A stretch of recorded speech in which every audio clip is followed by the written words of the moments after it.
오늘 우리에게 허락하신 하나님의 말씀은 여호수아서 2장 1절에서 24절까지의 말씀입니다. 그 중에서 봉독은 8절에서 13절, 17절에서 21절까지만 하도록 하겠습니다. 우리는 당신들 때문에 공포에 사로잡혀 있고 이 땅의 주민들은 모두 하나같이 당신들 때문에 간담이 서늘했습니다. 당신들이 이집트에서 나올 때 주님께서 당신들 앞에서 어떻게 홍해의 물을 마르게 하셨으며 또 당신들이 요단강 동쪽에 있는 아모리 사람의 두 왕 시혼과 옥을 어떻게 전멸시켜서 희생제물로 바쳤는가 하는 소식을 우리가 들었기 때문입니다. 우리는 그 말을 듣고 간담이 서늘했고 당신들 때문에 정신을 잃고 말았습니다. 위로는 하늘에서 아래로는 땅 위에서 과연 주 당신들의 하나님만이 참 하나님이십니다. 내가 당신들에게 은혜를 베풀었으니 이제 당신들도 내 아버지의 집안에 은혜를 베푸시겠다고 주님 앞에서 맹세를 하시고 그것을 지키겠다는 확실한 징표를 나에게 주십시오. 그리고 나의 부모와 형제 자매들과 그들에게 속한 모든 식구를 살려주시고 죽지 않도록 우리의 생명을 구하여 주십시오. 그 사람들이 그 여인에게 말하였다. 당신이 우리와 맺은 이 맹세에 대하여 우리가 허물이 없게 하겠소. 이렇게 합시다. 여기 홍색줄이 있으니 우리가 이 땅으로 들어올 때 당신이 우리를 달아내렸던 그 창문에 이 홍색줄을 메어두시오.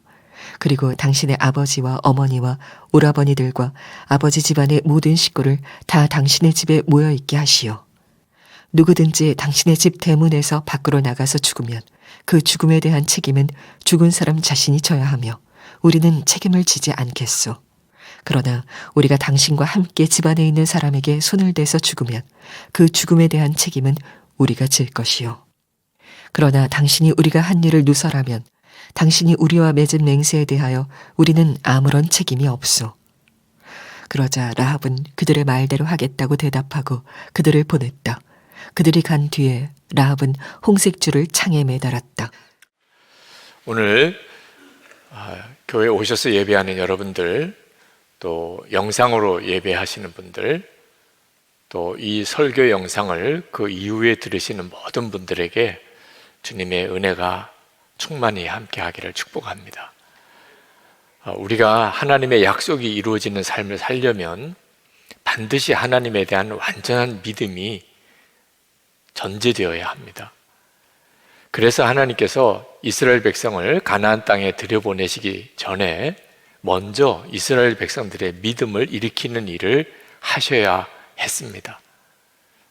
하나님께서 가나안 땅에 들여보내시고 그들을 그 땅을 점령하게 하실 것이라고 믿어져야 그들이 요단강을 건널 수 있지 않겠습니까? 또 요단강을 건너서 가나안 땅으로 들어가야 하나님이 그 가나안 땅을 이스라엘 백성에게 주실 수 있잖아요. 믿음이 없으면 하나님의 약속이 있어도 하나님은 그것을 우리에게 그대로 이루실 수가 없는 겁니다. 그래서 여호수아 1장에서 하나님께서 먼저 여호수아의 믿음을 일으키시는 일을 하신 거죠. 그러나 여호수아만 믿음을 가졌다고 해결될 문제가 아닙니다. 그래서 하나님께서 이스라엘 백성들의 믿음을 일으키는 일을 하셔야 했습니다. 여호수아가 아주 확신을 가지고 우리가 이제 가나안 땅에 들어갑시다 해도 이스라엘 백성들이 두려워서 가나안 땅 들어가는 일을 주저하면 그러면 하나님의 약속을 이룰 수 없는 거죠. 그래서 이스라엘 백성들의 믿음도 하나님이 일으키셔야 했던 겁니다.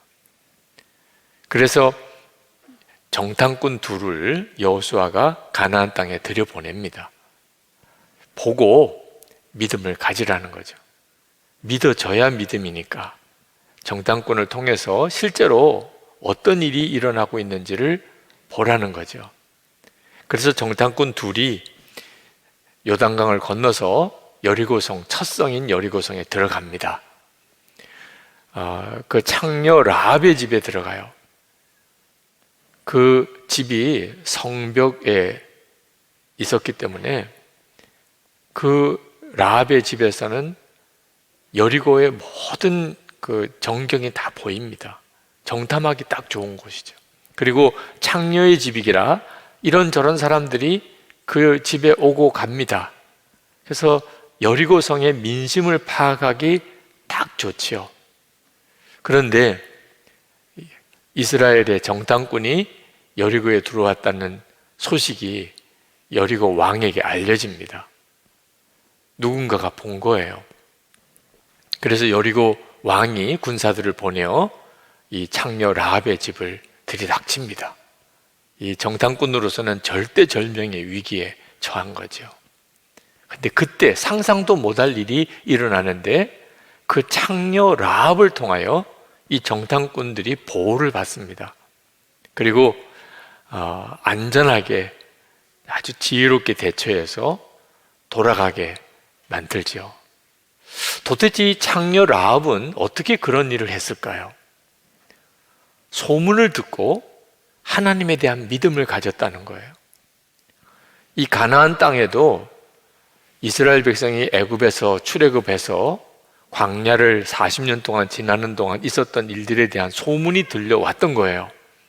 홍해가 갈라졌던 일, 아모리 족속의 시온과 옥이라고 하는 막강한 왕이 속절없이 전멸당한 일, 그런 소문들이 가나안 땅에 들려온 거예요.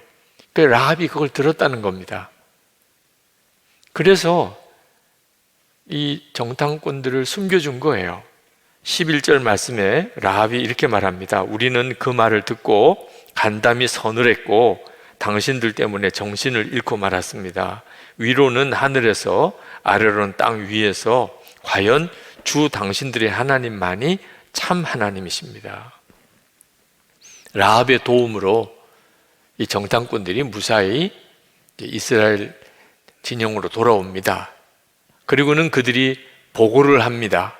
실제로 우리가 여리고성에 들어가 봤더니 그 사람들이 다 간담이 녹을 정도로 두려움에 사로잡혀져 있더이다.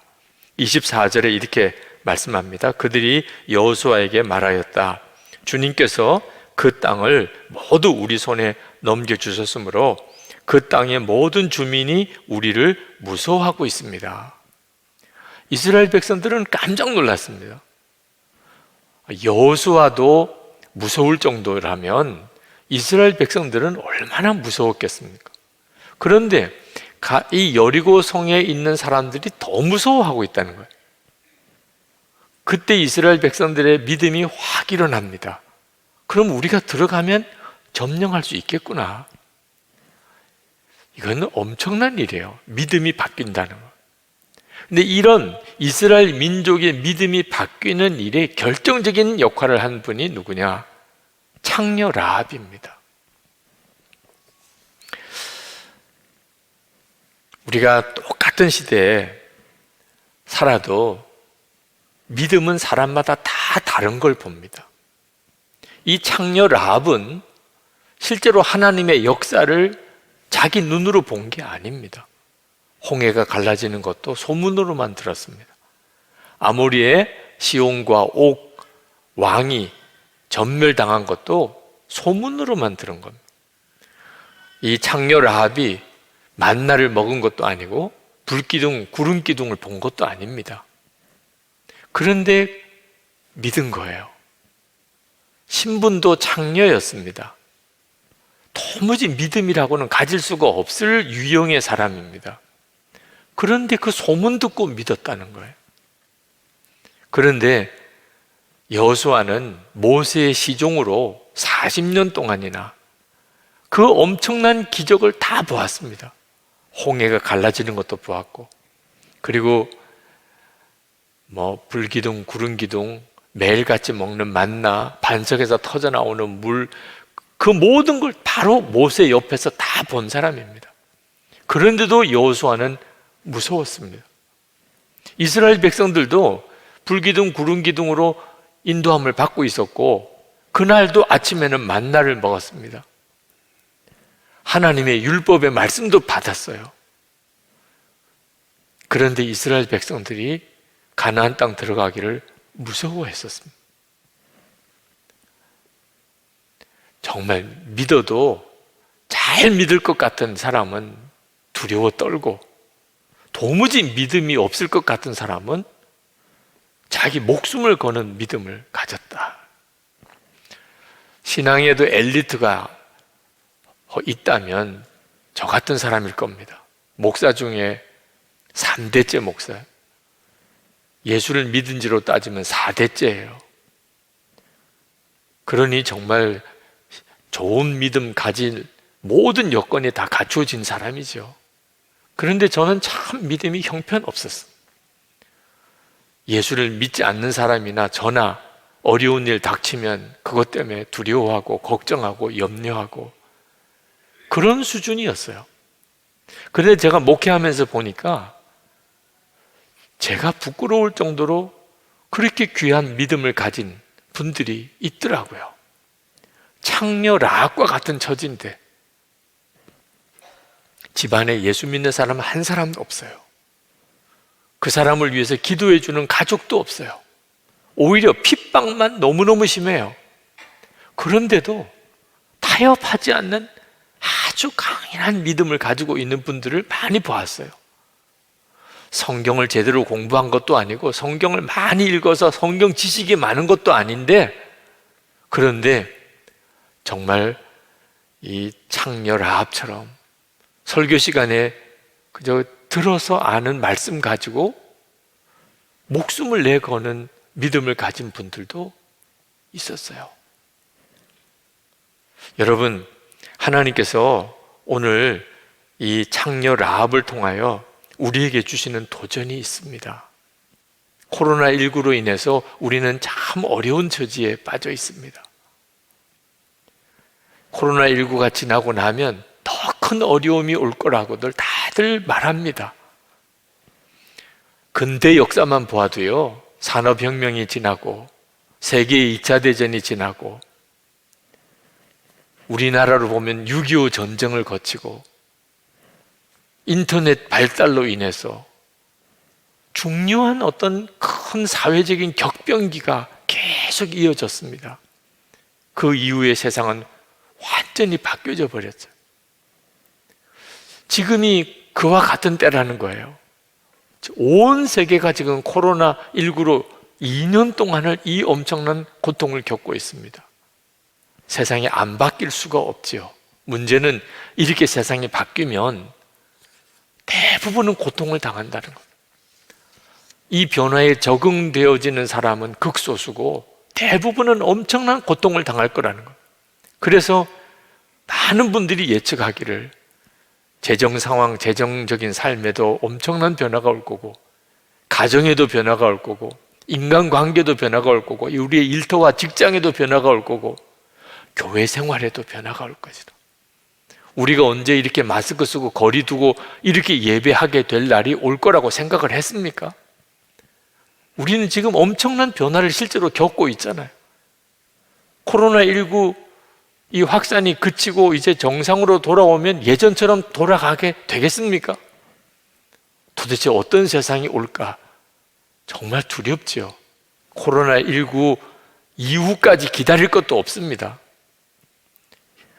벌써부터 건강 문제 때문에, 가정 문제 때문에, 또는 직장이나 일터 문제 때문에, 재정 상황으로 삶의 터전이 흔들린 사람들이 얼마나 많은지, 여러분 중에도 아마 그런 분들이 있으실 겁니다. 지금 영상으로 이 설교를 듣는 분들 중에도 있으실 거예요. 아마 상당히 많으실 겁니다. 한 번은 성령 집회 때 안수기도를 하기 위해서 성도들을 한 분 한 분씩 만나 기도하는데 기도 제목을 써서 가지고 나오셨어요. 어느 한 여자 집사님이 써온 기도 제목이 딱 한 줄입니다. 하나님, 여기까지인가 봅니다. 더 이상 설명이 필요 없더라고. 인내의 한계, 믿음의 한계, 이제는 끝인가 봐요. 그런 심정으로 나온 분들이 이미 이전에도 있었어요. 여러분은 어려움을 잘 대처해 가고 있습니까? 삶의 터가 흔들리는 그런 기가 막힌 상황, 밤에 잠을 잘 수가 없어요. 밥을 먹을 식욕이 없어요. 미래가 깜깜해요. 절벽이에요. 이런 처지가 지금도 그렇고 앞으로는 더 심할 거라는 거예요. 무슨 준비를 하고 있나요? 주식을 사야 되나 부동산 투자를 해야 되나 그건 답이 아닙니다. 여리고성 사람들이 하나님이 함께하는 이스라엘 백성들이 이제 요단강 동쪽편에 다 모였다. 요단강만 건너면 여리고성이에요. 저 사람들이 건너오면 우리 다 죽는 거 아니야? 이런 말할 수 없는 불길한 상황 속에 있을 때 그들이 성벽을 다시 쌓고 성문을 빗장을 견고하게 걸어 잠그고 그리고 무기를 만들고 아마 그렇게 했겠죠. 무슨 소용이 있었어요? 여러분도 다 잘 아시죠? 여리고성이 어떻게 무너졌는지. 도대체 그들이 준비한 게 무슨 소용이 있었냐 말이에요. 여러분, 우리가 진짜 준비해야 될 것이 있다는 거예요.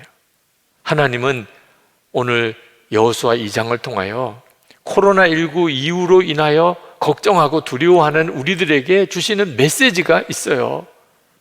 라합에게서 믿음을 배우라는 것. 도대체 우리가 라합에게서 무슨 믿음을 배워야 하는 거죠? 라합이 어느 날 어떤 낯선 나그네 두 사람이 자기 집에 들어왔어요. 창녀의 집이니까 뭐 이 사람 저 사람 다 들어오죠.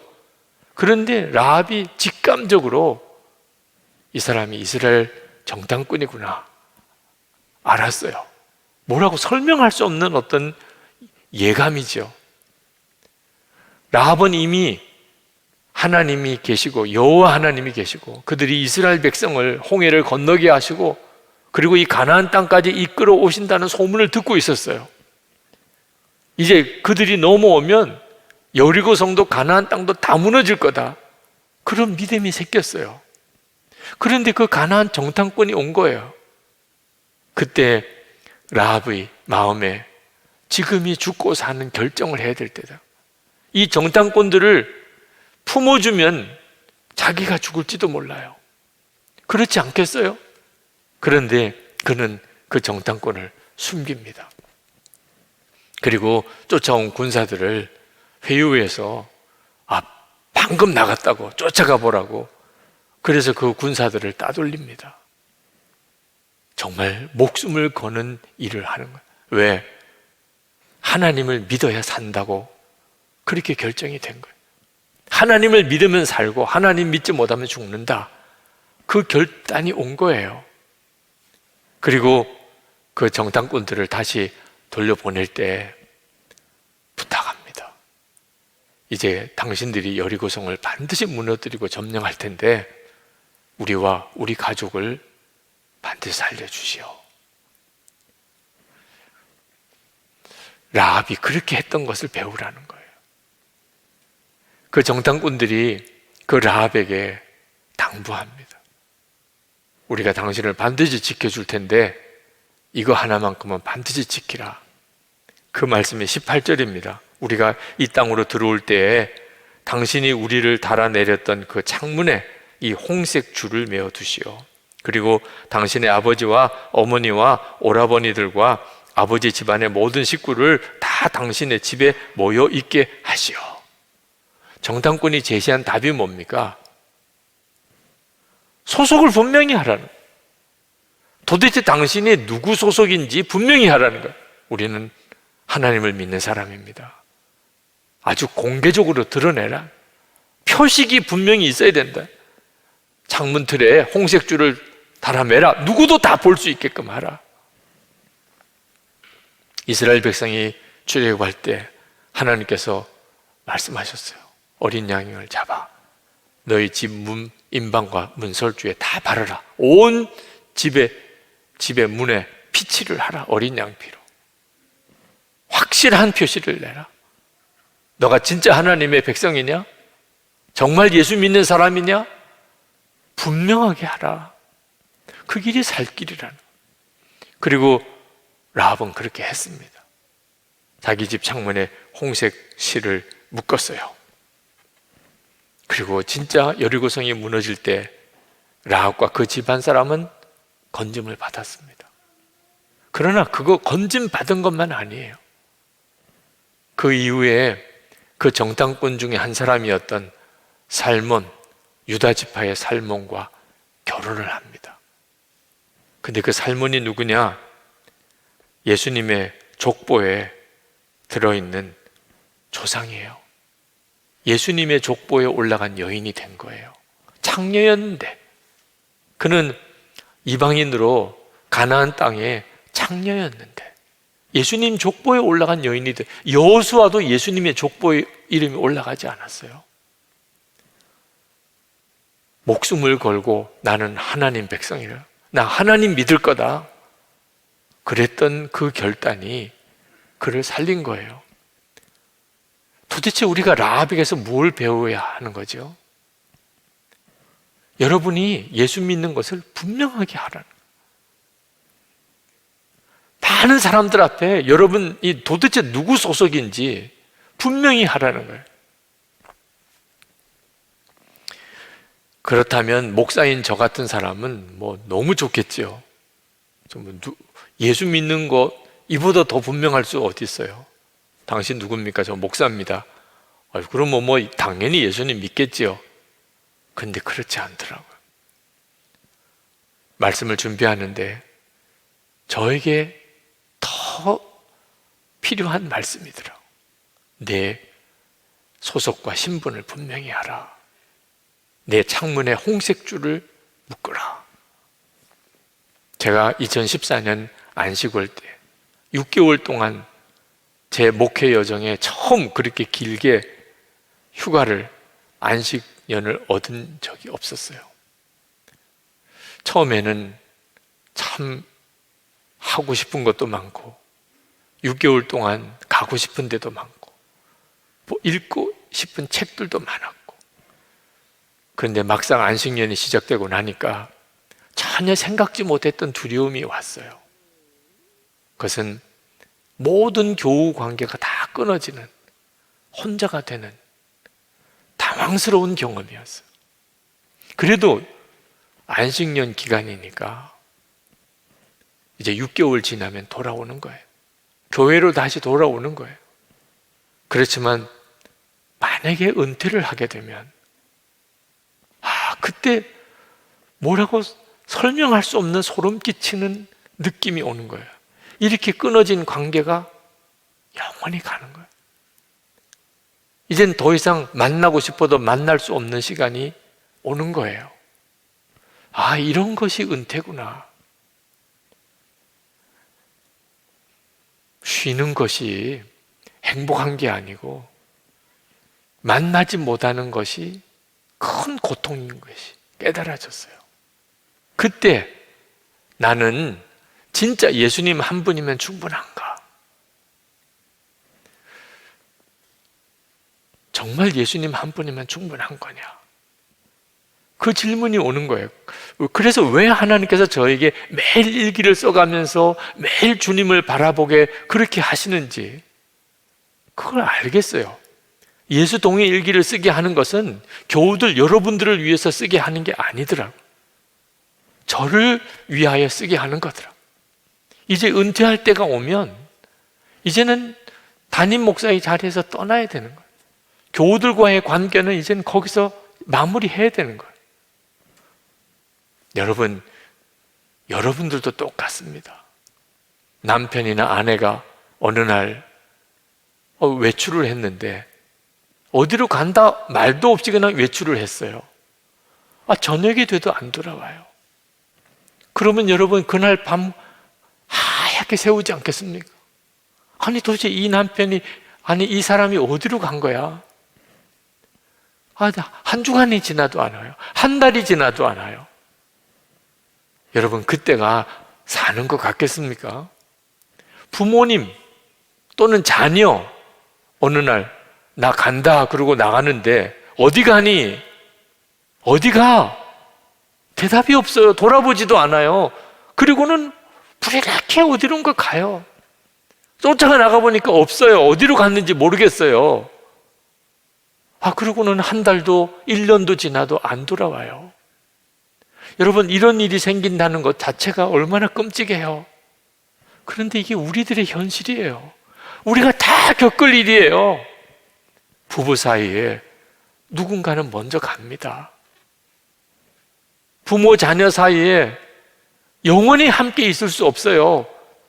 다 떠나고 결국은 나 혼자 남아 있을 때가 온다고요. 이제는 주님 한 분만, 영원히 나와 같이 계실 분은 주님 한 분만이에요. 그런데 그 주님과의 관계가 애매하고 막연해요. 이거 큰일 나는 거예요. 여러분 준비해야 돼요. 여러분의 생애에도 혼자가 될 때가 오는 거예요. 우리에게 코로나19 이후가 우리에게 어떤 의미가 있을지 지금은 몰라요. 그렇지만 한 가지 분명히 확인할 것은 예수님께서는 늘 나와 같이 계신다. 이거 하나는 분명히 해야 되는 거예요. 그러면 세상 없는 변화가 와도 무슨 일이 일어나도 걱정할 게 없어요. 주님이 나와 함께 계시고 그분이 내 길이시니까 그분만 따라가면 되는 거죠. 그런데 그게 준비되었냐 하는 겁니다. 정말 그게 준비되었나요? 하나님께서 우리에게 정말 준비해라. 주님과 동행하는 믿음을 준비하라는 겁니다. 라합처럼 지금 준비 못하면 끝이에요. 정탐꾼이 왔을 때 그때 그들을 붙잡고 나와 우리 가족을 책임져 주시오. 이 부탁 못하면 그 다음에 끝인 거예요. 십자가 배지 달고 다니라. 십자가 목걸이 하고 다니라. 집집마다 십자가 깃발을 달고 있으라. 이런 뜻 아닙니다. 창문에다가 홍색 줄을 매다는 것, 우리 집 문에다가 어린 양의 피를 칠하는 것, 그 무슨 뜻이죠? 사람들이 여러분을 보면 예수님을 볼 수 있게 하라는, 나는 죽고 예수로 사는 믿음 수도 없이 들었잖아요. 이제는 그 믿음이 진짜여야 한다는 거예요. 여러분은 누굽니까? 예수님의 생명으로 사는 사람. 항상 주님을 바라보시오. 24시간 주님과 동행하세요. 수도 없이 들었잖아요. 듣기만 하면 안 된다는 거예요. 이제는 그게 여러분에게 실제가 되어야 된다는 거예요. 혹시 주님이 함께 계시는 게 여전히 믿어지지 않는 사람이 있습니까? 왜 못 믿지요? 주님을 만나지 못했습니까? 주님의 음성을 들어보지 못했습니까? 여러분에게 뭐 특별한 성령의 체험이 없었습니까? 여러분, 라합을 보세요. 라합은 하나님에 대한 소문만 들었다니까. 라합이 여러분에게 뭐라고 하실 줄 들어보셨습니까? 나는 소문 듣고 믿었어. 소문 듣고. 우리에게는요, 안 믿기가 어려울 만큼 엄청난 역사가 있어요. 라합과 비교하면 더 그렇습니다. 우리는 기적 중에 기적의 주인공이에요. 지옥에 갈 수밖에 없는 자였잖아요. 그런데 예수님을 믿고 하나님 자녀가 되었어요. 그런 은혜 안 받은 사람 있습니까? 기적 중에 기적의 주인공이에요. 하나님의 말씀, 주님의 음성을 못 들었다고요? 여러분의 눈으로 분명히 읽을 수 있는 하나님의 말씀이 이렇게 책으로 엮어져서 여러분의 손에 있어요. 얼마든지 읽을 수 있잖아요. 라합이 보면 기절초풍할 일이에요. 우리 위에 십자가에 죽으신 예수님, 그분이 지금 우리 안에 계세요. 우리 안에 계시니까 오늘 우리가 여기까지 온 거잖아요. 정말 안 믿기가 어려울 정도예요. 우리 주님께서 라합을 보고 믿음을 배우라. 찰스 스펄전 목사님, 보통 유명한 분 아니죠. 그분의 설교에 매주마다 수많은 사람들이 감동을 받고 가슴을 치고 죽기로 돌아오는 역사가 일어났던 분이에요. 근데 이 찰스 스펄전 목사님이 16살 때 그 믿음에 엄청난 변화를 경험한, 그의 삶과 사역 전체를 바꿀 수 있는 믿음의 눈이 뜨여요. 무슨 엄청난 성령 체험을 한 것일까요? 그분은 이렇게 썼습니다. 그때 당시 이야기를. 나는 간절히 주님을 찾고 찾았지만 주님이 나를 찾고 계시다는 생각은 전혀 하지 못했다. 어느 날 저녁 교회에서 예배를 드리다가 하나님께서 우리를 택하셨다는 설교를 들었지만 믿어지지 않았다. 그런데 갑자기 너는 어떻게 크리스천이 되어 있느냐 하는 생각이 들었다. 내가 주님을 찾았으니까 라고 생각하는데, 그럼 너는 주님을 어떻게 찾았지? 하는 질문이 생각났다. 순간 주님께서 나를 택하셨기 때문이라는 말씀이 성광처럼 깨달아졌다. 내 마음에 주님을 갈망하는 마음을 주시지 않았다면 나는 주님을 이처럼 찾지 않았을 것이 분명하다. 나는 기도하고 생각했다. 내가 왜 기도를 했지? 성경을 읽음으로 기도하고 싶은 마음이 일어났다. 그러면 성경을 어떻게 읽게 되었지? 무엇이 내가 성경을 읽게 만들었을까? 그 순간 하나님께서 이 모든 것을 이루어 가고 있었음을 알았다. 주님께서 내 믿음의 주요 온전케 하시는 분임이 깨달아졌다. 예수님이셨다. 여러분, 이 찰스 스펄전이 고백한 이런 정도의 은혜를 지금 안 받고 계신 분 있습니까? 은혜를 사모하는 마음, 정말 주님의 인도를 받고 싶은 마음, 주님을 만나고 싶은 소원, 그런 소원 없는 사람 있습니까? 그럼 그런 소원을 어디서 온 겁니까? 여러분 안에 계신 주님이 여러분에게 계속 그런 마음을 부어주시니까 그런 소원이 생기는 거죠. 라합은요, 그냥 하나님에 대한 떠돌아다니는 소문만 듣고도 목숨을 거는 믿음으로 결단하고 그는 자기 집 창문에 홍색 줄을 매었어요. 우리는 하나님의 백성이다. 여러분, 진짜 영적인 눈이 뜨여야 돼요. 지금이야말로 여러분의 믿음을 분명히 해야 돼요. 우리에게 들려오는 여러 가지 불길한 소식들, 우울한 소식들, 지금도 이런저런 모양으로 계속 닥쳐오는 엄청나게 어려운 일들. 근데 여러분, 비교할 수 없이 더 황홀하고 놀라운 소식이 있잖아요. 천지를 지으신 하나님이 내 아버지가 되신, 주 예수님께서 이미 내 안에 거하시는, 이건 뭐 더 말할 수 없는 분명한 확실한 소식이잖아요. 그러면 붙잡으셔야죠. 주님, 그렇습니다. 주님, 저는 이제 정말 나는 죽고 예수로 삽니다. 주님과 24시간 동행합니다. 내가 누구를 만나는 어떤 처지에 있든지 저는 예수님의 소유임을, 주 예수님이 나의 생명이심을, 내 주님이심을 나 분명히 고백하고 살 겁니다. 여러분, 사람들 사이에 숨어 들어가면 안 돼요. 믿는 사람인지 안 믿는 사람인지 구분도 안 될 정도로 여러분, 그렇게 살면 큰일이에요. 주님만이 우리를 책임지실 수 있어요. 우리가 진짜 믿음으로 가지고 주님께 반응해야 우리 주님이 우리를 살리시고 정확하게 이끄실 수 있는 거예요. 여러분은 지금 이 시대에 여러분의 가정에, 여러분의 일터에 라합이에요. 그렇게 되셔야 돼요. 그래야 가족도 살리고 우리 주변에 정말 구원해야 될 자들 다 구원할 수 있다니까요.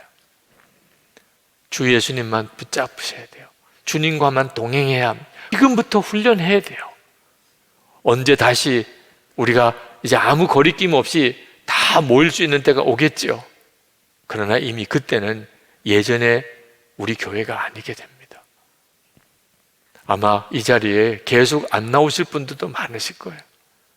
그동안 한 2년을 지난 동안 믿음 다 잃어버린 분들도 있을 거예요. 그리고 뿐만 아니고 세상은 엄청난 변화를 가져오게 될 겁니다. 정말 예수님을 진짜 신실히 믿는 사람은 얼마나 남았을까? 여러분들은 여러분 자신의 믿음을 이제 준비해야 합니다. 우리 기도합시다. 하나님, 라합에서 배우기 원합니다. 흉흉한 소식도 많이 들려오지만 꿈과 같은 하나님의 놀라운 초청의 메시지도 듣습니다. 라합이 하나님에 대한 소문을 붙잡았듯이 주님, 저는 복음을 붙잡습니다. 우리에게 손님이시는 주님의 손을 붙잡습니다. 나와 우리 가족을 살려주십시오. 주님 영원히 살 길을 인도해 주십시오. 우리 다 같이 통성으로 기도하겠습니다. 은혜와